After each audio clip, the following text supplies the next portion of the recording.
Hello everyone, welcome to Home Pantry Food channel. If you have paneer and bread at your home, then you can make this delicious recipe for instant food craving. তার জন্য milk boil করে নিয়েছি এবং তাতে sugar and custard powder with milk powder and condense milk দিয়ে একটা liquid বানিয়ে নিয়েছি এবং হোমমেড পনির ইউজ করেছি, তাতে মিল্ক পাউডার অ্যান্ড সুগার দিয়ে একটা স্মুথ ডো বানিয়ে নিয়েছি এবং ওটা রাউন্ড শেপের বল বানিয়ে নিয়েছি।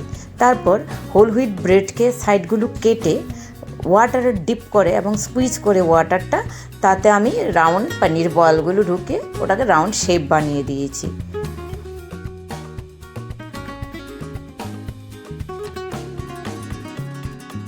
অ্যান্ড নাও ওই ব্রেড বলগুলোকে কাস্টার্ড মিক্সচারে ডিপ করে দিয়েছি and it's turning out to be a wonderful dish. Friends, please try at home এবং আমাকে জানান আপনাদের কেমন লাগলো।